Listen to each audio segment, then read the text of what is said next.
I never thought I'd find myself in this situation, sitting at my own dinner table, feeling like a stranger in my home.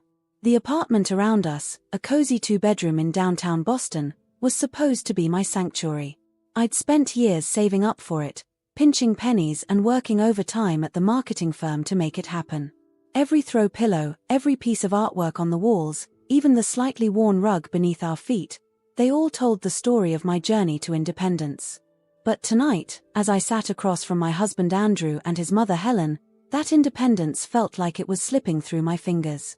The tension in the air was thick enough to cut with a knife, and I found myself wishing I could disappear into the pale blue walls I'd so carefully painted last spring.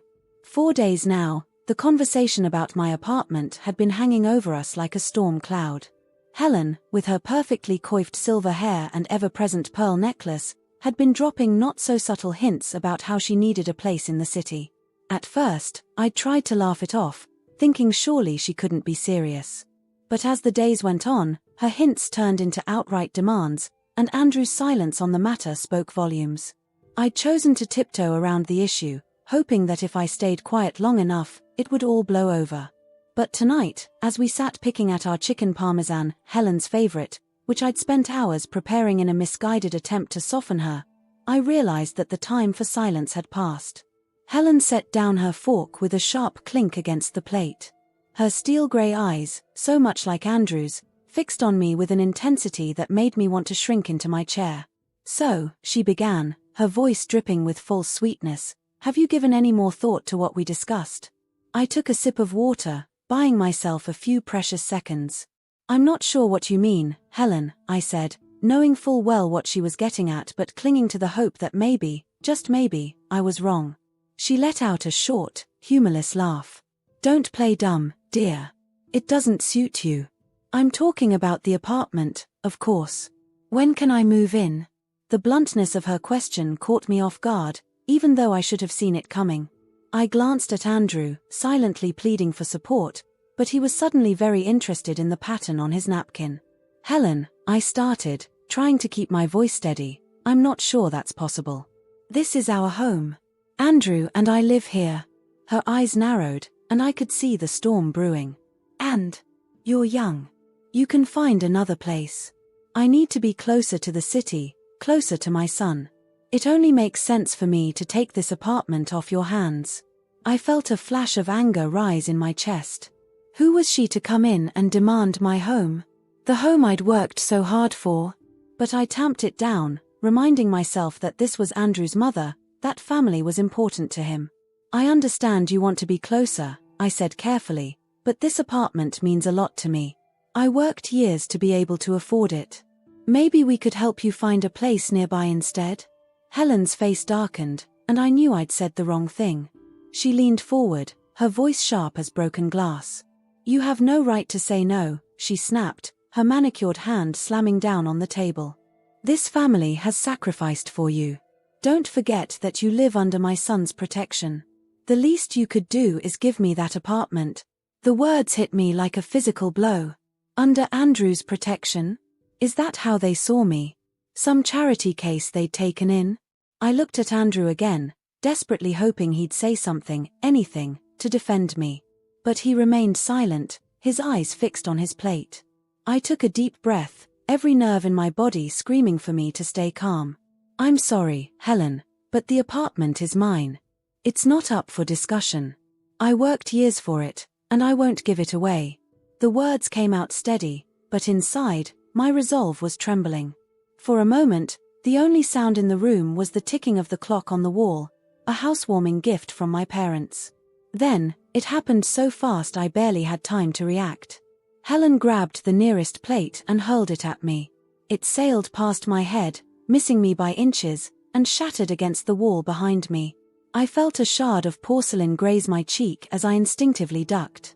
The crash seemed to jolt Andrew out of his stupor. He rose sharply from his seat, but instead of coming to my aid, he grabbed my arm and pushed me back. The look in his eyes was one I'd never seen before, a mixture of anger and something that looked unsettlingly like disgust. "It's better if you do what my mother says," he growled, his grip on my arm tightening.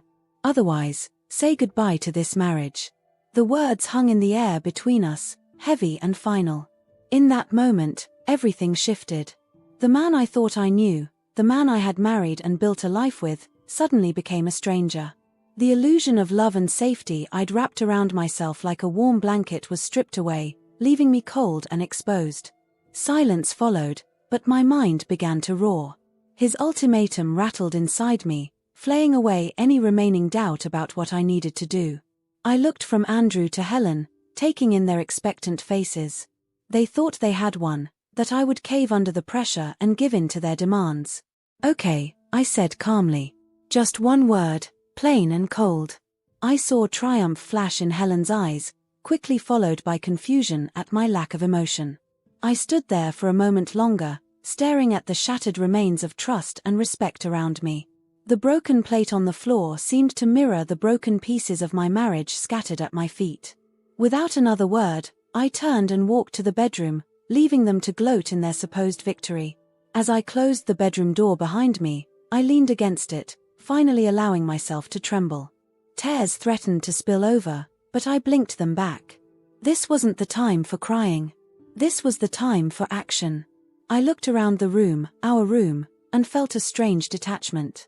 The photos on the dresser, the tangled sheets on the bed, the pile of Andrew's laundry in the corner, none of it seemed real anymore. It was like I was looking at a life that belonged to someone else. Moving on autopilot, I pulled out a suitcase from under the bed. As I began to fill it with clothes and essentials, my mind raced through the events of the past few years. How had I not seen this coming? The subtle way Andrew always deferred to his mother's wishes, the constant presence of Helen in our lives, the gradual erosion of my say in our decisions, it had all been leading to this moment. I paused as I picked up a framed photo from the nightstand. It was from our wedding day, Andrew and I beaming at the camera, our whole lives ahead of us. I remembered how happy I'd been that day, how sure I was that we would face whatever life threw at us together. Now, barely 3 years later, here I was, packing my bags while my husband and mother-in-law congratulated themselves in the next room. As I continued to pack, a sense of calm began to settle over me. This wasn't the end, I realized. It was a beginning. A chance to reclaim the independence I'd unknowingly surrendered bit by bit over the course of my marriage. I zipped up the suitcase and took one last look around the room. There was so much I was leaving behind: furniture, clothes, memories, but I knew I was taking the most important thing with me, my self-respect. With a deep breath, I opened the bedroom door and stepped back into the living room. Andrew and Helen were still at the table, their heads close together as they whispered urgently. They both looked up as I entered, their eyes widening at the sight of my packed bag. "What do you think you're doing?" Helen demanded, her voice shrill. I met her gaze steadily. "Exactly what you wanted, Helen. I'm leaving the apartment. It's all yours now." Andrew stood up so quickly his chair toppled backwards. "You can't be serious," he sputtered. "Where will you go?" I felt a small, sad smile tug at my lips. "That's not your concern anymore, Andrew. You made your choice. Now I'm making mine." As I moved towards the door, Andrew reached out to grab my arm. I jerked away from his touch, suddenly unable to bear the thought of him touching me. "Don't," I said, my voice low but firm. "You don't get to touch me anymore." I opened the front door, the familiar creak of the hinges sounding almost mournful. As I stepped into the hallway, I turned back one last time. Andrew and Helen stood frozen, identical looks of shock on their faces. They hadn't expected this, I realized. They had thought I would roll over, give in to their demands like I always had before. "Goodbye," I said simply, and closed the door behind me. As I walked down the hallway towards the elevator, my footsteps echoing in the quiet building, I felt a strange mix of emotions wash over me. There was sadness, of course, and fear of the unknown future ahead of me. But underneath it all was a current of something I hadn't felt in a long time: hope. The elevator doors opened with a soft ding, and as I stepped inside, I took a deep breath. This was it. The moment everything changed. As the doors closed and the elevator began to descend, I felt like I was leaving behind more than just an apartment. I was leaving behind a version of myself that I'd outgrown, a life that no longer fit. The lobby was deserted at this late hour, my footsteps echoing off the polished floors as I made my way to the exit. As I pushed open the heavy glass doors and stepped out into the cool night air, I felt a weight lift off my shoulders. The street was quiet, the occasional car passing by, its headlights cutting through the darkness. I stood there for a moment, my suitcase in hand, and looked up at the building I'd called home for the past 3 years. Somewhere up there, Andrew and Helen were probably still trying to process what had just happened. But that wasn't my problem anymore. I took a deep breath of the crisp night air, tightened my grip on my suitcase, and started walking. I didn't know exactly where I was going, but for the first time in a long time, I felt like I was heading in the right direction. The cool night air of Boston wrapped around me like a comforting blanket as I walked away from the apartment building. My suitcase wheels clattered against the uneven sidewalk, the sound echoing in the quiet street. It was late, but the city never truly slept. In the distance, I could hear the faint rumble of traffic and the occasional siren, the heartbeat of the city I'd grown to love. I hadn't gone far when I realized I needed a plan. The adrenaline that had carried me out of the apartment was starting to wear off, replaced by a creeping sense of uncertainty. Where was I going to go? What was I going to do? The weight of these questions settled on my shoulders, heavier than the suitcase I was dragging behind me. I found myself in a small park a few blocks from not my anymore, the apartment. The streetlights cast a soft glow over the empty benches and silent swings. I sat down, feeling the cold metal of the bench seep through my clothes, grounding me in the reality of my situation. As I sat there, trying to gather my thoughts, I could hear muffled voices drifting from nearby apartments. The sound of a couple laughing, a dog barking, a baby crying. Normal, everyday sounds that suddenly felt so far removed from my own life. I wondered if anyone looking out their window would see me and wonder about my story. I pulled out my phone, my finger hovering over my contact list. Who could I call? My parents were back in Ohio, and the thought of explaining this situation to them over the phone was too daunting. My friends in the city were mostly couples I had socialized with. Would they take my side, or would they see me as the one who had walked out on a marriage? In the end, I didn't call anyone. Instead, I opened my banking app, checking my account balances. I had always been careful with money, maintaining my own accounts even after marriage. It wasn't a fortune, but it was enough to keep me afloat for a while. The sight of those numbers on the screen gave me a small sense of security. As I sat there in the park, my mind drifted back to the apartment. I could almost hear the muffled voices of Andrew and Helen discussing what had just happened. I imagined Helen's shrill voice, full of indignation. How dare she just walk out like that? And Andrew, probably pacing the living room, running his hands through his hair the way he always did when he was stressed. Part of me wanted to feel guilty for leaving so abruptly, but then I remembered the sound of the plate shattering against the wall, the feeling of Andrew's hand gripping my arm, the look in his eyes when he delivered his ultimatum.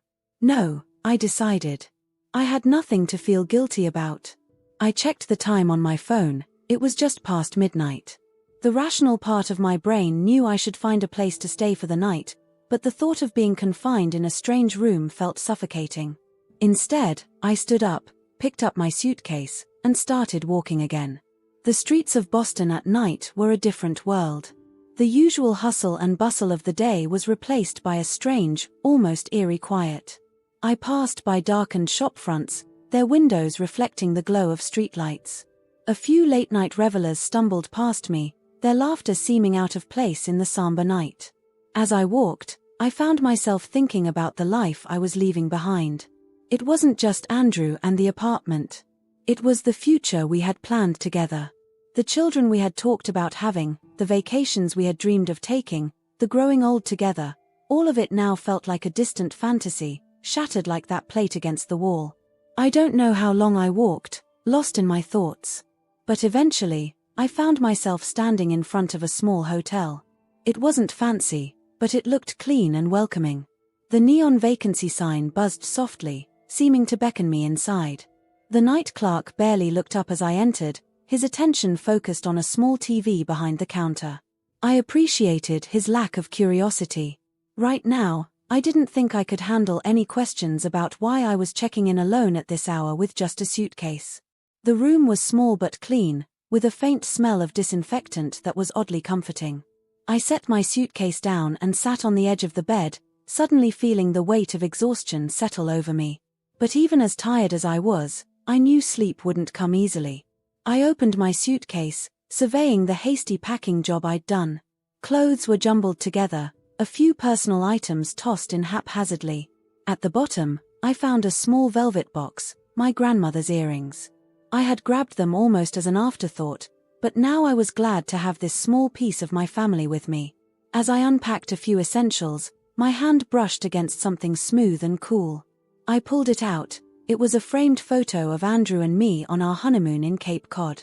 We were standing on the beach, the sun setting behind us, both of us smiling widely at the camera.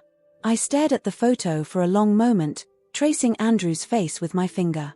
How had we gone from that happy couple to this? With a sigh, I placed the photo face down on the bedside table. That chapter of my life was over now. It was time to start thinking about the future. I sat at the small desk in the corner of the room, pulling out a notepad and pen from the drawer. It was time to make a plan. First things first, I needed to secure my assets.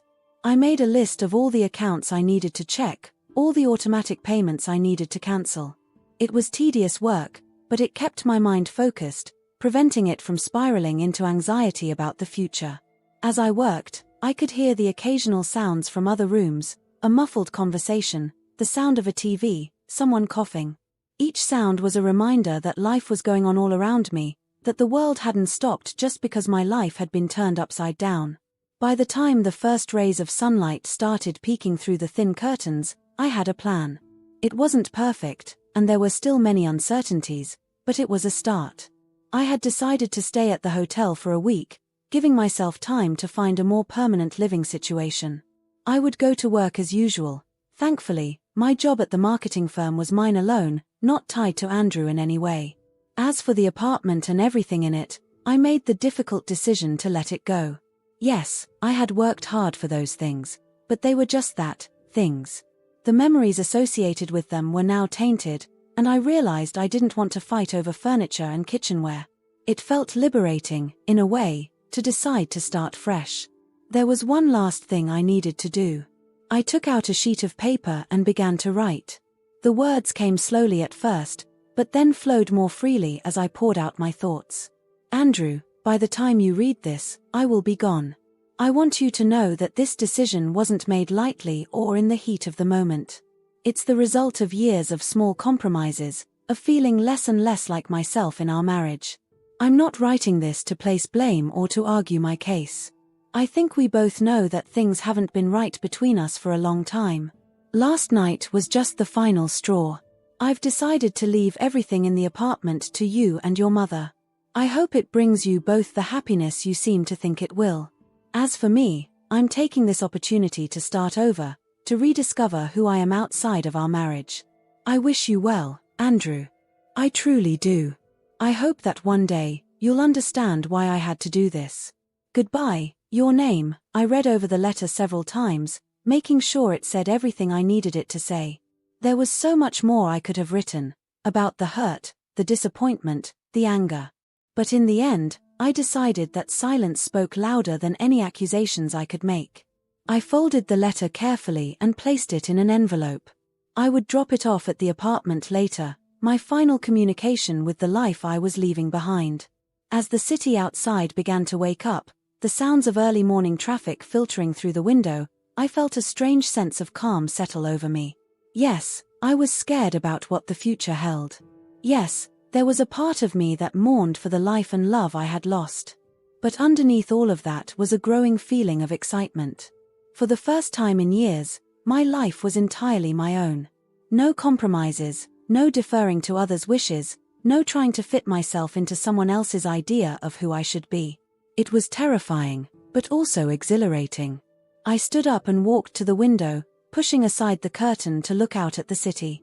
The early morning sun was painting the buildings in shades of gold and pink, the streets already beginning to fill with people starting their day. Somewhere out there was my new life, waiting for me to claim it. I took a deep breath, feeling the last vestiges of my old life fall away. It was time to start writing a new chapter. And this time, I would be the author of my own story. The morning sun had barely begun to warm the streets of Boston when Andrew and Helen made their way back to the apartment. They had spent the night at Helen's suburban home, neither of them willing to stay in the apartment after the explosive events of the previous evening. The drive into the city was tense, filled with a mixture of anger, confusion, and, though neither would admit it, a twinge of guilt. "She'll have come to her senses by now," Helen said confidently as they pulled into the parking garage beneath the apartment building. Her voice echoed in the concrete structure, bouncing off the walls like her words were trying to convince even themselves. "You'll see, Andrew. We'll go up there, and she'll be ready to apologize." Andrew didn't respond. He gripped the steering wheel tightly, his knuckles white, as he maneuvered the car into its usual spot. The events of the previous night played on repeat in his mind, the argument, the plate shattering against the wall, the look in his wife's eyes as she walked out the door. He had been so sure she would come back, that she wouldn't really leave. But as the hours had ticked by and his calls went unanswered, a seed of doubt had begun to grow. The elevator ride to their floor felt longer than usual. Helen filled the silence with a steady stream of complaints and criticisms, her voice grating on Andrew's already frayed nerves. "I still can't believe she had the audacity to refuse me," Helen huffed. "After everything we've done for her. You know, Andrew, I always said she wasn't good enough for you. This just proves it." Andrew remained silent, his eyes fixed on the changing floor numbers above the elevator door. He couldn't bring himself to agree with his mother, but he also couldn't find the words to defend his wife. The conflict that had been brewing inside him for years, torn between his mother's demanding presence and his wife's quiet strength, was reaching a boiling point. The elevator dinged as they reached their floor. Andrew's steps faltered as they approached the apartment door. Something felt off, but he couldn't quite put his finger on what it was. He inserted the key into the lock, the familiar action suddenly feeling foreign. As the door swung open, Andrew and Helen were met with an unexpected sight. The living room, which had always been a warm and inviting space filled with carefully chosen furniture and personal touches, was now eerily empty. The morning light streamed through the bare windows, no longer filtered by the curtains that his wife had picked out so carefully. Helen's triumphant expression melted into a look of horror. "What? Where is everything?" she breathed, her voice trembling for the first time since Andrew had known her. She stepped into the apartment, her heels clicking loudly on the now exposed hardwood floors. Andrew followed her in, his mind struggling to process what he was seeing.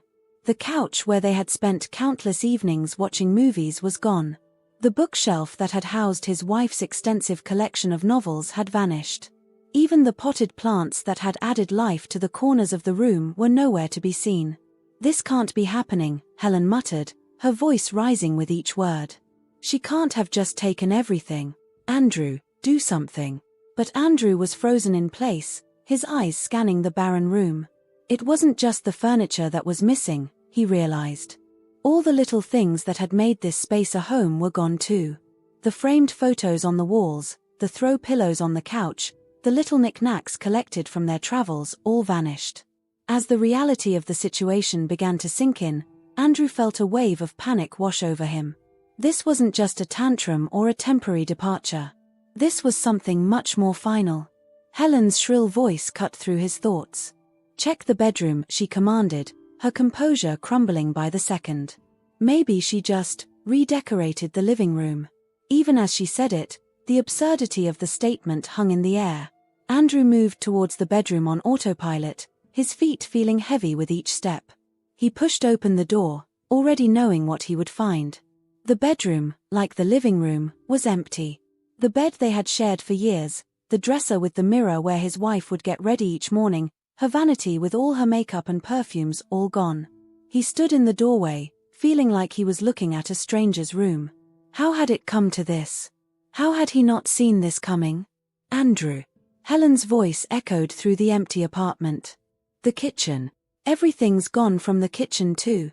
Andrew made his way back to the living room, where he found Helen standing in the middle of the bare space, her face a mask of disbelief and anger. "How could she do this?" Helen demanded, as if Andrew had any more answers than she did. "This is theft. We should call the police." "Mom," Andrew said, his voice sounding hollow even to his own ears. "She didn't steal anything. Everything here, It was all hers.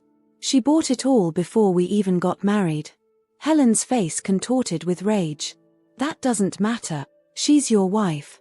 What's hers is yours. She can't just take it all and leave. But even as Helen ranted, Andrew's eyes caught sight of something on the far wall. A single sheet of paper was taped there, stark white against the pale blue paint. He crossed the room, barely hearing his mother's continued tirade. As he got closer, he recognized his wife's neat handwriting. With trembling hands, he pulled the note from the wall. "You wanted it. It's all yours now.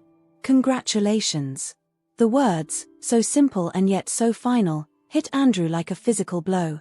He read them again and again, each time feeling the weight of their meaning settle more heavily on his shoulders. "What is it?" Helen demanded, snatching the note from Andrew's hands. Her eyes widened as she read it, her face turning an alarming shade of red. "How dare she? This is. But Andrew wasn't listening anymore. His eyes had caught sight of another piece of paper on the floor near the door. He walked over and picked it up, recognizing it immediately as an official document. It was a notice of termination for the lease, signed by his wife and dated yesterday. She hadn't just taken her things, she had legally removed herself from the apartment entirely. "She can't do this," Helen shrieked, having read the lease termination over Andrew's shoulder. "We'll fight this. We'll take her to court." But Andrew knew it was useless. His wife had always been thorough, always thinking 10 steps ahead. If she had done this, she had made sure it was ironclad. As Helen continued to rant and rave, pacing the empty living room and occasionally kicking at the bare walls in frustration, Andrew sank down onto the floor. The events of the past 24 hours washed over him in a wave of realization. He had lost her. Not just for a night or a week, but possibly forever. And the worst part was, he was only now beginning to understand how much that loss meant. Memories flooded his mind, their first date at the little Italian restaurant down the street, the nervous excitement of their wedding day, lazy Sunday mornings spent reading the paper together in bed. All those moments that he had taken for granted, assuming they would always have more time, more chances. "Andrew." Helen's voice cut through his thoughts. "Are you even listening to me? We need to do something about this." Andrew looked up at his mother, seeing her clearly for perhaps the first time. Her face was contorted with anger, her eyes blazing with indignation. But beneath that, he could see something else: fear. Fear of losing control, fear of change, fear of being alone. In that moment, Andrew felt a surge of anger towards his mother. How many times had she interfered in his marriage? How many times had he allowed her to overstep, to demand more and more, always at the expense of his wife's happiness? "No, Mom," he said, his voice quiet but firm. "We're not going to do anything." Helen stared at him in disbelief. "What are you talking about? We can't just let her get away with this." Andrew stood up slowly, feeling the weight of years of misplaced loyalty fall away. "She hasn't gotten away with anything. She's left, Mom. She's left because I pushed her too far." He looked around the empty apartment, really seeing it for the first time. It wasn't just empty of furniture and possessions. It was empty of love, of compromise, of the life he and his wife had built together. "I think you should go home, Mom," he said, turning back to Helen. I need some time alone." Helen's mouth opened and closed, no words coming out. For once in her life, she seemed at a loss for what to say. Finally, she grabbed her purse and stormed towards the door. "Fine," she spat. "But don't come crying to me when you realize what a mistake this is." The door slammed behind her, the sound echoing in the empty apartment. Andrew stood alone in the middle of the barren living room, the morning sunlight casting long shadows across the floor. He pulled out his phone, his finger hovering over his wife's number. He wanted to call her, to beg her to come back, to promise that things would be different. But he knew it was too late for that. She had made her decision, and he had to respect it. Instead, he opened their photo album, scrolling through pictures of happier times. Each image was a reminder of what he had lost, what he had thrown away. As he stood there, surrounded by the echoes of the life they had shared, Andrew made a silent promise to himself. He would learn from this. He would grow. And maybe, someday, he would be worthy of the love he had so carelessly discarded. But for now, all he could do was stand in the empty apartment, listening to the echoes of his mistakes. I watched the sun rise from the balcony of my hotel room, the first rays of light painting the Boston skyline in hues of gold and pink. The crisp morning air filled my lungs, carrying with it the promise of a new beginning. For the first time in years, I felt a sense of lightness, as if the weight I'd been carrying on my shoulders had finally been lifted. The events of the past few days felt surreal, like a dream I was only now waking up from. Had it really been just 2 nights ago that I'd walked out of my apartment, leaving behind the life I'd built with Andrew? The memory of that night, the argument, the ultimatum, the shattering of porcelain against the wall seemed to belong to another lifetime. I sipped my coffee slowly, savoring the bitter warmth. The hotel room service had brought it up a few minutes ago, along with a bagel I hadn't touched yet. My appetite had been practically non-existent since I'd left, but I knew I needed to eat. Today was going to be a big day. As I stood there, looking out over the city I'd called home for the past 5 years, I felt a strange mix of emotions. There was sadness, of course, the kind of deep, aching sadness that comes with the end of something significant. But beneath that was a current of excitement, a bubbling anticipation for what lay ahead. I turned back to the room, my eyes falling on the open suitcase on the bed. It contained everything I now owned in the world, a few changes of clothes, some personal documents, and a handful of sentimental items I couldn't bear to leave behind. It wasn't much, but it was a start. Sitting down at the small desk by the window, I pulled out a notepad and pen. It was time to make a plan. I'd always been good at planning, at breaking big, overwhelming tasks into manageable steps. It was a skill that had served me well in my career, and now I was going to use it to rebuild my life. Step 1. Find a new place to live, I wrote at the top of the page. The hotel was comfortable, but it wasn't home. I needed a space of my own, somewhere I could start fresh. I made a note to start looking at apartment listings later that day. Step 2. Sort out finances. This was a big one. I'd always maintained my own bank accounts, even after marrying Andrew, a fact I was now incredibly grateful for. But there were joint accounts to close, automatic payments to cancel, and a whole host of financial entanglements to unravel. I'd need to speak to a lawyer, I realized, making another note. Step 3. Work. At least this was one area of my life that remained stable. I loved my job at the marketing firm, and I was good at it. I made a mental note to speak to my boss about my changed circumstances. I didn't want my personal life to affect my professional one, but I knew I might need some flexibility in the coming weeks as I sorted everything out. As I continued to write, filling the page with tasks and to-do lists, I felt a sense of control returning. Yes, my life had been turned upside down, but I wasn't helpless. I could do this. I would do this. A notification on my phone interrupted my planning. It was a text from my friend, Sarah. "Hey, haven't heard from you in a few days. Everything okay?" I stared at the message, suddenly realizing I hadn't told anyone what had happened. How did you even begin to explain something like this? Big changes. Can we meet for coffee later? I typed back, hitting send before I could second-guess myself. Sarah's response came almost immediately. Of course. Usual place at 2? I agreed, feeling a mix of relief and anxiety. Talking to Sarah would make everything feel more real, but I also knew I needed the support of a friend right now.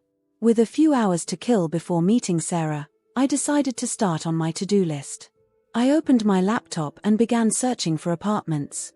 It felt strange to be looking for a place just for myself. No need to consider anyone else's preferences or needs. Just mine. After an hour of scrolling through listings, I had a short list of potential places. They were all smaller than the apartment I'd shared with Andrew, but that was okay. I didn't need much space. What I needed was a fresh start. Next, I tackled the financial side of things. I logged into my bank accounts, relieved to see that my personal savings were untouched. It wasn't a fortune, but it was enough to keep me afloat while I figured things out. I made a few calls, canceling joint credit cards and removing my name from shared accounts. Each call felt like cutting another tie to my old life, and by the time I was done, I felt both exhausted and exhilarated. As the clock ticked closer to 2 p.m., I got ready to meet Sarah. Standing in front of the mirror, I barely recognized myself. The woman staring back at me looked tired, yes, but there was a spark in her eyes that I hadn't seen in a long time. A spark of independence, of possibility. The coffee shop where I was meeting Sarah was just a few blocks from the hotel. As I walked, I found myself noticing things I'd never paid attention to before: the way the sunlight glinted off the windows of the tall buildings, the laughter of children in a nearby park, the smell of fresh bread from a local bakery. It was as if I was seeing the city through new eyes. Sarah was already there when I arrived, seated at a table by the window. Her face lit up when she saw me, but her smile quickly faded to concern as she took in my appearance. "What's going on?" she asked as soon as I sat down. "You look different." I took a deep breath, then let it all out. I told her everything: the argument with Helen, Andrew's ultimatum, my decision to leave. Sarah listened without interrupting, her eyes widening as I recounted the events of the past few days. When I finished, there was a moment of silence. Then Sarah reached across the table and squeezed my hand. "I'm so sorry you've been going through this alone," she said. "But I'm proud of you for standing up for yourself." Her words brought tears to my eyes, tears I hadn't allowed myself to shed until now. "I'm scared," I admitted, my voice barely above a whisper. "I don't know if I can do this on my own." Sarah's grip on my hand tightened. "You're not on your own," she said firmly. "You've got me, and I'm not going anywhere. We'll figure this out together." As we continued to talk, Sarah helping me brainstorm ideas for apartments and offering to help me move once I found a place, I felt a warmth spreading through me. It wasn't just the coffee, it was the realization that even though I'd left my marriage, I wasn't alone. I had friends, I had my job, and most importantly, I had myself. By the time I left the coffee shop, the sun was starting to set. I decided to take a longer route back to the hotel, enjoying the cool evening air and the bustling energy of the city. As I walked, I found myself making mental notes of places I wanted to explore: a bookstore I'd always meant to visit, a yoga studio that looked interesting, a community garden I'd never noticed before. Back in my hotel room, I sat down at the desk again, looking over the list I'd made that morning. Some items were checked off, others still loomed large. But for the first time, I felt a sense of excitement about the challenges ahead. I opened my laptop and started composing an email to my boss. I explained my situation briefly, assuring her that my work wouldn't be affected but asking for some flexibility in the coming weeks as I settled into my new life. As I typed, I realized I was already thinking of it that way: my new life. Not the end of my old life, but the beginning of something new. Before going to bed, I stood at the window one last time, looking out at the twinkling lights of the city. Somewhere out there was my new home, my new beginning. I didn't know exactly what the future held, but I knew one thing for certain: whatever came next, I would face it on my own terms. As I crawled into bed, exhausted but oddly energized, I realized that for the first time in a long time, I was looking forward to tomorrow. There would be challenges, yes, and moments of doubt and fear. But there would also be freedom, and the chance to rediscover who I was outside of my marriage. I fell asleep with a smile on my face, dreaming of the possibilities that lay ahead. Tomorrow was the first day of my new life, and I was ready to embrace it with open arms. The gentle hum of my laptop fan filled the small hotel room as I stared at the blinking cursor on the screen. It had been a week since I'd walked out of my apartment, leaving behind the life I'd built with Andrew. A week of hotel rooms, of late-night planning sessions, of trying to piece together a new future. And now, here I was, staring at an email from the very man I'd left behind. Andrew's name in my inbox felt like a ghost from another life. My finger hovered over the trackpad, debating whether to open it or not. Part of me wanted to delete it unread, to continue moving forward without looking back. But I knew that wasn't realistic. No matter how much I wanted to, I couldn't just erase the past 5 years of my life. With a deep breath, I clicked on the email. "Where are you?" The subject line read. Simple. Direct. So very Andrew. The body of the email was longer, filled with a mix of confusion, anger, and what seemed like genuine concern. "You can't just leave like this," he wrote. We need to talk about this. Fix things. I was just frustrated. You know how my mother is. I read the email 3 times, each time feeling a different emotion wash over me. The first time, it was anger. How dare he act like this was just a simple misunderstanding? The second time, it was sadness. The man who wrote this email was so far from the Andrew I'd fallen in love with years ago. The third time, I felt something unexpected, pity. I realized then that Andrew truly didn't understand. He couldn't see how his actions, his choices, had led us to this point. In his mind, this was just another argument, another bump in the road that we could smooth over with enough effort. But it wasn't. This was the culmination of years of small compromises, of swallowed words and buried feelings. This was me finally saying enough. I started to type a response, then stopped. What could I say that I hadn't already said 100 times before? Instead, I closed the email without replying. Andrew would have to learn to live with the silence, just as I had learned to live with his indifference. As if on cue, my phone began to vibrate on the nightstand. Andrew's name flashed on the screen. I watched it ring, feeling a strange sense of detachment. This man, whose call would have sent my heart racing just a week ago, now felt like a stranger. I let it go to voicemail. Moments later, a text message appeared. Please pick up. We need to talk. I typed out a response, my thumbs moving almost of their own accord. I'm not coming back, I wrote. I gave you a choice that night, and you made it. This is the consequence. I hit send before I could second-guess myself. It felt final, like closing a door that had been left ajar for too long. The response was almost immediate. You can't just throw away our marriage like this.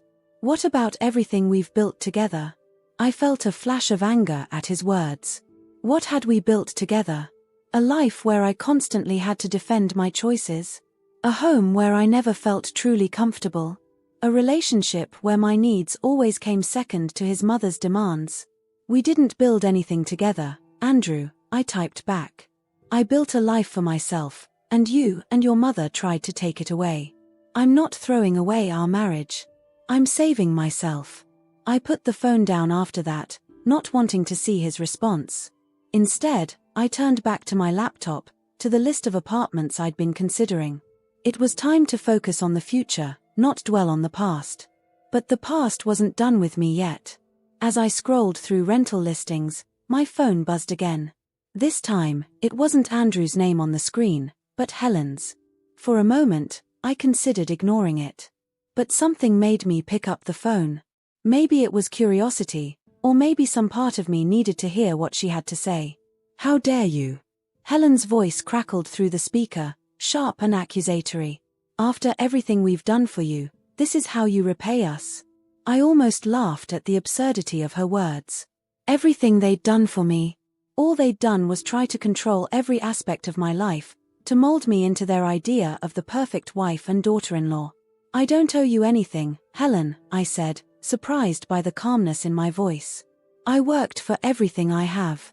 The apartment, the job, the life you're so angry about me throwing away. I built all of that myself. You ungrateful little, Helen's voice rose to a shriek, but I cut her off. No, Helen. I'm not ungrateful. I'm done. Done being your scapegoat, done being Andrew's shield, done trying to fit into a life that was never meant for me. Don't call me again. I ended the call, my hand shaking slightly. It felt surreal, standing up to Helen like that. 4 years, I'd bitten my tongue, swallowed my anger, all in the name of keeping the peace. But now, with miles between us and nothing left to lose, I finally felt free to speak my mind. The phone buzzed again almost immediately. A text from Andrew, my mother's upset. What did you say to her? I stared at the message, a mix of emotions swirling inside me. Even now, even after everything, his first concern was for his mother's feelings. Not for me, not for our marriage, but for Helen. In that moment, I knew I'd made the right decision. This wasn't a marriage worth saving. It was a cage I'd finally found the courage to escape. I didn't respond to Andrew's text. Instead, I blocked both his and Helen's numbers. It felt like cutting the last ties to my old life, and while there was a twinge of sadness, the overwhelming feeling was one of relief. The next few days passed in a blur of activity. I found an apartment, a small studio in a part of town I'd always loved but Andrew had deemed too artsy. It wasn't much, but it was mine, free from Helen's criticisms and Andrew's passive acceptance of her every demand. I threw myself into work, grateful for the distraction it provided. My colleagues noticed the change in me, the new energy, the spark that had been missing for so long. A few asked questions, but I kept my answers vague. This was my journey, my rebirth, and I wasn't ready to share it with the world just yet. It was on a Friday evening, as I was packing up my desk to head home, that I received an unexpected visitor. I looked up to see Sarah, my friend from the coffee shop, standing in the doorway of my office. "Thought you could use a friend," she said, holding up a bottle of wine. "And maybe a drinking buddy." I felt a rush of gratitude for her presence. In the chaos of the past week, I'd almost forgotten the importance of friendship, of having someone to lean on. We ended up at my new apartment, sitting on the floor. I hadn't had time to buy furniture yet, and sipping wine from paper cups. As I told Sarah about the calls from Andrew and Helen, about the emotions I'd been grappling with, I felt a weight lifting off my shoulders. "You know," Sarah said after I'd finished talking, "I always wondered why you put up with them for so long. The way Helen treated you, the way Andrew never stood up for you, it wasn't right." I nodded, taking another sip of wine. "I kept thinking it would get better," I admitted. "That if I just tried harder, was more understanding, more patient, everything would work out. But all I was doing was losing myself." Sarah reached out and squeezed my hand. "Well, I'm glad you found yourself again. And for what it's worth, I think you're incredibly brave." Her words brought tears to my eyes, tears I hadn't allowed myself to shed until now. As I sat there, in my empty apartment with my oldest friend, I finally let myself feel everything I'd been holding back: the grief for the marriage I'd lost, the fear of an uncertain future, but also the exhilaration of newfound freedom. We talked late into the night, making plans for the future, laughing about old memories, and dreaming about new possibilities. By the time Sarah left, I felt more centered, more sure of my path than I had in years. As I got ready for bed that night, I caught sight of myself in the mirror. The woman looking back at me wasn't the same one who had left Andrew's apartment a week ago. She looked tired, yes, but there was a strength in her eyes, a determination in the set of her jaw. I thought about Andrew and Helen, wondering how they were coping with months past, each day a step further from the life I'd left behind and closer to the person I was becoming. The Boston summer faded into a crisp autumn, the changing leaves in the public garden mirroring the transformation in my own life. My small studio apartment, once bare and echoing with newness, had slowly become a home. I stood by the window, cradling a mug of coffee and looking out over the park across the street. The morning joggers and dog walkers were out in force, their breath visible in the cool air. It was a scene I'd watched 100 times now, but it never failed to bring a smile to my face. This view, this moment of peace, was mine alone. The apartment around me was a testament to my journey. Each piece of furniture, each decoration, had been carefully chosen by me, for me. The bookshelf in the corner was filled with novels I'd always wanted to read but never had the time for. The walls were adorned with art prints that spoke to my soul, not chosen to impress guests or match a certain aesthetic. My phone buzzed on the kitchen counter, a reminder of my plans for the day. I had a meeting with my boss in an hour, then lunch with Sarah, and in the evening, a painting class I'd impulsively signed up for last week. The day ahead was full, but it was full of things I had chosen, activities that brought me joy and fulfillment. As I got ready for work, I caught sight of myself in the mirror. The woman looking back at me was different from the one who had fled her marriage all those months ago. My hair was shorter now, cut into a style I'd always admired but never had the courage to try. My eyes were brighter, my smile came more easily. I looked happy. The walk to work was invigorating. I'd moved to a neighborhood closer to my office, trading the fancy high-rise for a more modest but lively area. The streets were lined with small cafes and boutiques, each one a potential adventure for a lazy weekend. I waved to the barista at my favorite coffee shop as I passed, making a mental note to stop by later for one of their amazing almond croissants. At the office, I felt a surge of pride as I walked to my new corner office. The promotion had come as a surprise, a result of the increased focus and energy I'd been able to pour into my work. Without the constant drama and stress of my old life, I'd rediscovered my passion for marketing, coming up with innovative campaigns that had caught the eye of the higher-ups. "Morning, boss," my assistant, Jake, greeted me with a grin. "Ready for the Miller presentation?" I nodded, returning his smile. "Born ready. Let's knock their socks off." The meeting went even better than I'd hoped. As I laid out our proposed strategy for the Miller account, I could see the excitement growing in the client's eyes.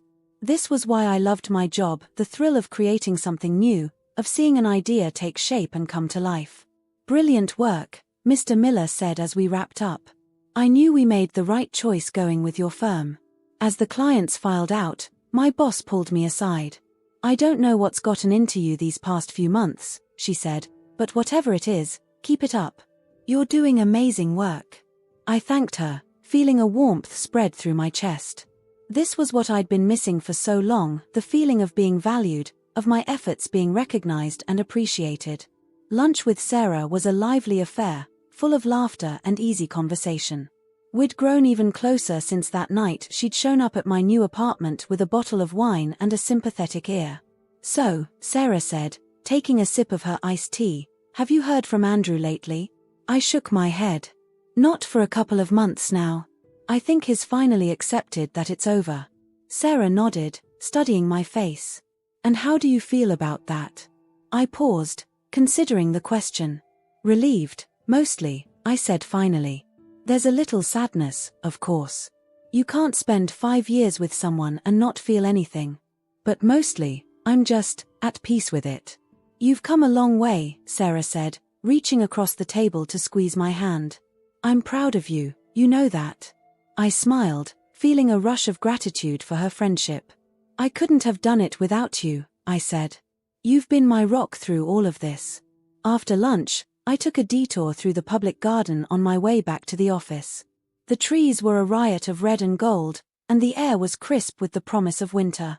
I found myself thinking about the past year, about the journey that had brought me to this point. There had been hard days, of course. Days when the loneliness felt overwhelming, when the fear of the unknown threatened to paralyze me. But those days had become fewer and farther between as time went on. I'd learned to lean on my friends, to find joy in small moments, to trust in my own strength.